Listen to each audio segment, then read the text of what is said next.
We're now 6 games into the NBA season, and it's pretty clear to see that there's something very different about this Golden State Warriors team. Well, in saying that, some things never change. Gets it to Draymond, down to 5. Klay Thompson at 3. Klay for the win. Good! Down to 8. Steph gets moving at 5. Dort, a great defender at 3. Curry sidestep, Curry drive, Curry flip, Curry good!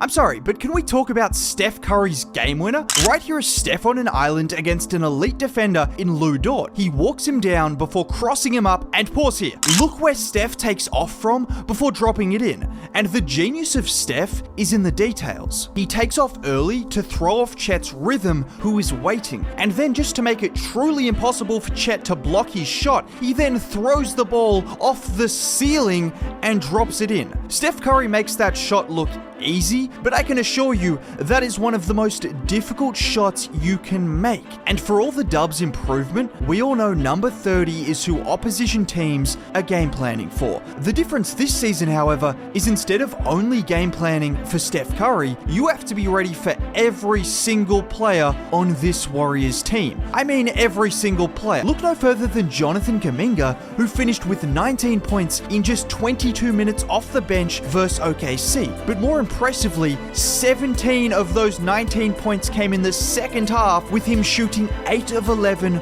from the field. Kuminga started by getting his confidence up, attacking the rim on this pick and roll. A couple of minutes later, and well, he did this.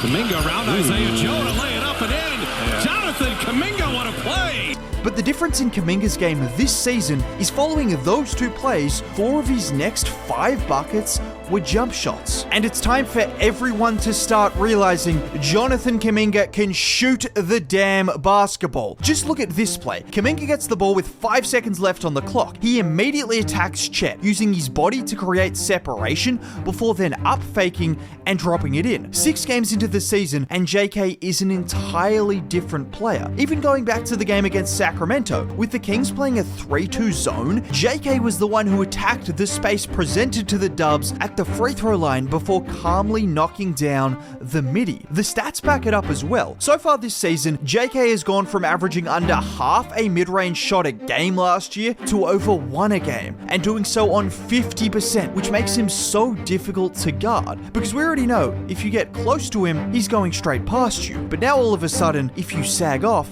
well, he's knocking down those shots at a consistent rate. Now, speaking of being difficult to guard, I don't want to just talk about Steph Curry, but we need to talk about the Splash Brothers. Back-to-back game winners at 35 and 33 respectively. And so far, these two are shooting a combined 8.5 threes a game and doing so on 45.2% from 3. Just to put this into perspective, the bottom-ranked three-point shooting team in the league is Portland. They are making 8.8 threes a game. These two by themselves are nearly making more than that entire team. And the most impressive part, they are doing it on 12 less attempts a game. And newsflash, Steph is still doing Steph things. I mean, I know you guys don't take him for granted, but just watch this play. He grabs the board, brings it up in transition, and with defenders all around him, he stops on a dime and knocks it down. Also, for what it's worth, it doesn't matter what OKC's court looks like, he's still capable of hitting shots from the logo.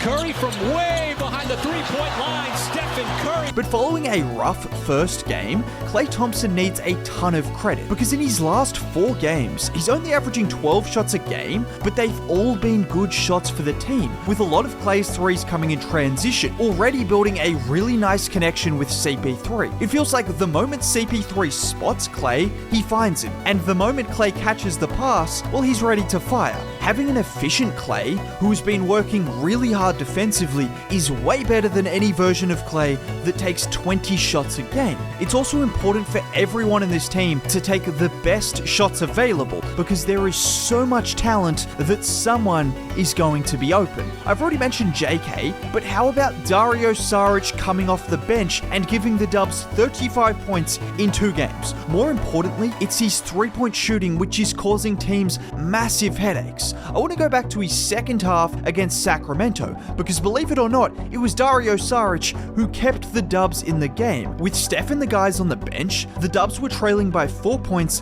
with 3 minutes left in the third. The Dubs attack in transition, it bobbles around before CP3 taps it out to Saric, who knocks it down. A couple of minutes later, following a few empty possessions from the Dubs, Saric sets the screen out top for CP3. Chris draws McGee before kicking it to Dario, who knocks down another 3. And then finally, a few minutes into the fourth, with the starters still on the bench, Saric sets the screen again. Sabonis slides over, and at that point, Saric has all the time and confidence to knock it down. Now, when I say this team is different, it's not just about them winning games, but the chemistry is at a different level. Don't just take my word for it, Dre said the exact same thing. Last year we had an awful team as far as chemistry goes. Last year was horse crap, hard to come to work, not fun.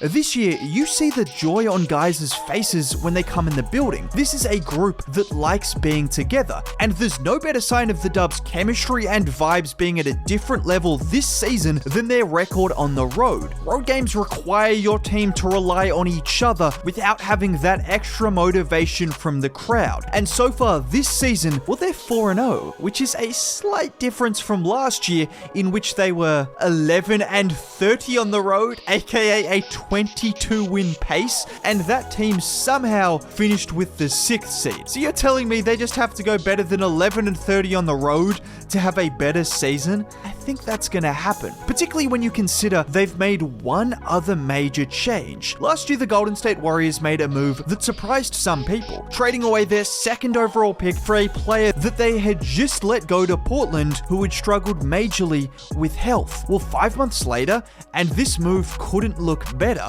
Whilst James Wiseman is receiving DNPs in Detroit, Gary Payton II remains one of the best defenders in the league. In fact, it was GP2 who single-handedly slowed down a Thunder team that could not be stopped all night long. With 80 seconds left in the game, Giddey has the ball out top against Steph. He drives before trying to kick it to Chet, which GP2 deflects. The ball then falls back to Giddey, who drives again, and once again it's GP2, this time causing a jump ball, which he then won, leading to 2 points down the other end for the Dubs. But it was the next play that gave the Warriors the crucial lead. With 50 seconds remaining, Jalen Williams brings the ball up the floor. He then tries what no man should ever try, which is beating Gary off the dribble. Gary forces the turnover, which Clay snatches up before getting fouled and giving the Dubs a 2-point lead. Those were just 2 plays, but 2 of the 3 most crucial plays of the entire match were a result of Gary being the best guard defender in the NBA. And that still doesn't do his impact justice, but it's just good to see him back healthy. That's all I can say. Now, if you did make it all the way to the end of the video, you might as well drop a like. Also, subscribe to the channel because I make content like this regularly. Either way, have a nice day. Bye.